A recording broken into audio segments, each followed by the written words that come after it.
ओम नमो सिद्धाय।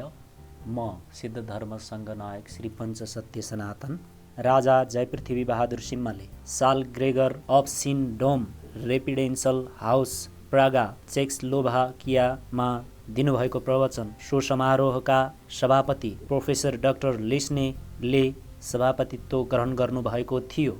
शान्ति प्रवर्धनमा मानववादी पद्धति प्रागमा प्रवचन। मेरो ज्ञानको भव्यता देखाउन पनि होइन, मेरो चातुर्यको वरिष्ठता दर्शाउन पनि होइन, केवल मानवताप्रतिको कर्तव्यले मलाई हरेक देशका इच्छुक जनसमुदाय समक्ष आफ्ना भावनाहरू व्यक्त गर्न प्रेरित गरेको हो। मैले मानवतावादी भन्ने शब्द ग्रिक र ल्याटिन प्राज्ञिकताका अर्थमा नभई मानव जातिका लागि मुनासिब हुने अर्थमा प्रयोग गरेको छु। मानवतावादी संस्थालाई मानवतावादी क्लब भन्नुमा मेरो मतलब के हो भने, क्लब भनेको त्यस्तो संस्था हो जहाँ मानिसहरू सामाजिक कुराकानी र मनोरञ्जनका लागि भेला हुन्छन्। मैले के ठाने भने, शान्ति, एकता र सहयोगका विचार वा भावनाहरूलाई मनोरञ्जनात्मक हिसाबले हेरिएमा ज्यादै सजिलोसँग व्यवहारमा उतार्न सकिने हुन्छन्। म आफ्नो क्लबको उद्देश्य र लक्ष्यमा कुनै मौलिकता र बेजोडपना छ भन्न सक्दिनँ। एकता, सद्भावना र सहयोगका विचारहरू सन्त महन्तदेखि ठुला ठुला नेताहरूले थाहा पाउने र अरूलाई सिकाउने कुरा समय समयमा पूर्वमा मात्र होइन पश्चिममा समेत चलेको थियो। विश्वका हरेक धर्मले हामीलाई शान्तिप्रेमी र कानुन पालक हुनुपर्छ र हामीले सद्भावना विस्तार गर्नुपर्छ र हाम्रा सहचरप्रति कुनै दुश्मनी राख्नु हुँदैन भन्नेका छन्। यस प्रकारका सन्त महन्तका शिक्षा र उपदेश तथा धर्म र सिद्धान्त भए तापनि अघोषित हजारौं दुःख, दर्द र विनाश निम्त्याउने युद्ध र लडाईँ भएकै छन्। विगतको महायुद्ध मानव स्मरणकै सबैभन्दा ठुलो विनाशकारी युद्ध हो र यो मानिसको आँखा खोल्ने महाघटना पनि हो।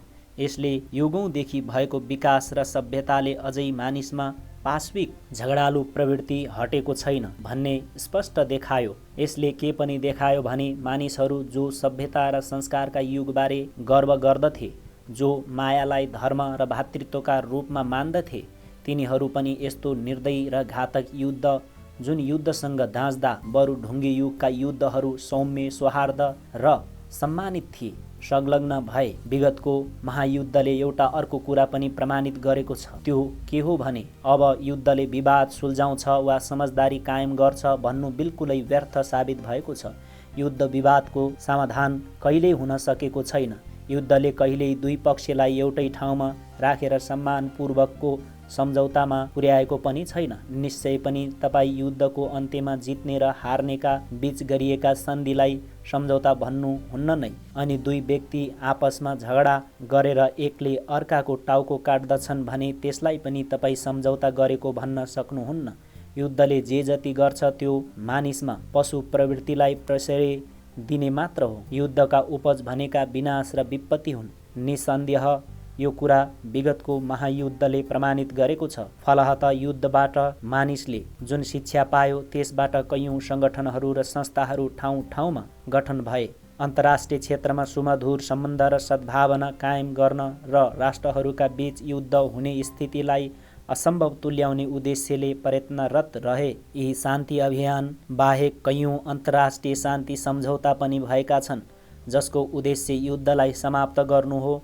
यो राम्रो छ। यी सबै कुराले के देखाउँछन् भने विश्वका राजनेताहरूमा शान्तिका लागि गहिरो चासो जागेको छ, तर विभिन्न राष्ट्रहरूका मानिसहरूको हृदयमा क्रान्ति, विवाद, अशान्ति र झैझगडा छँदाछँदै तिनले शान्ति र सद्भावना बारे कुरा गर्नुलाई म अलि अपरिपक्वता ठान्दछु। अर्थात् यो अघि अघि घोडागाडी पछि पछि घोडा भन्ने उखान जस्तै भएको छ। विभिन्न राष्ट्र, समुदाय र वर्गहरूका बीच स्थायी शान्तिको सम्भावना म त देख्दिनँ, किनभने यिनीहरू आपसमै घाँटी रेटारेट गर्दैछन्। अन्तर्राष्ट्रिय जगतमा शान्ति भन्ने कुरा एउटा घरको निर्माण जस्तै हो जसमा जगैदेखि सुरु गरेर इँटा थप्दै जानु पर्दछ। शान्ति पनि माथिबाट लाद्न सकिँदैन।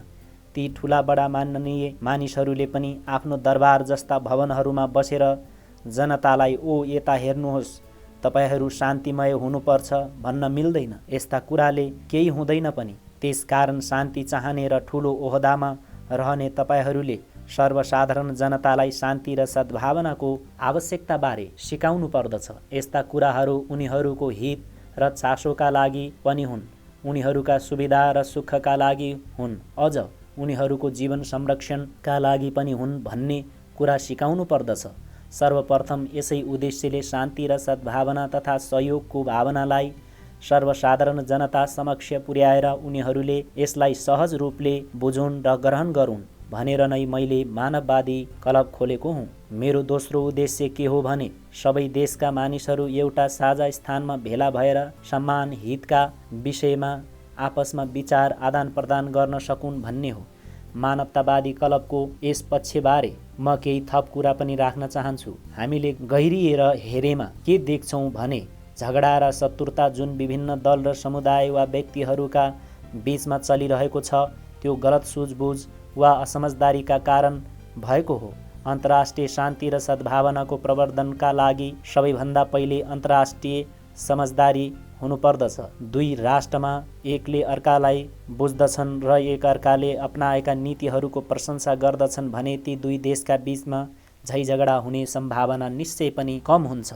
धेर जसो लडाइँहरू त्रास र शङ्काले गर्दा भएका छन्, अरू कुनै कारणले होइन। विभिन्न मुलुकका मानिसहरूमा समझदारी कायम गर्न सकियो भने उनीहरूले शङ्का र त्रास लिनुपर्ने कुनै कारण रहँदैन।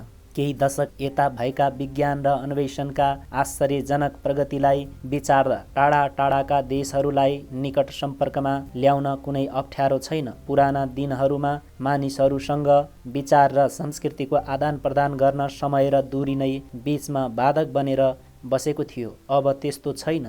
आपसमा विचार आदान प्रदान गर्न विज्ञान र आविष्कारले दिएका यस्ता अवसरमा पनि हामी क्षुद्रता, सङ्कोच र पूर्वाग्रहका भरमा हाम्रा विचारहरू आफैमा सीमित राख्दछौँ भने हामीले अरू कसैलाई होइन, आफ्नै सङ्कीर्णता र सङ्कीर्ण दृष्टिकोण र मानसिकतालाई नै दोष दिनु पर्दछ।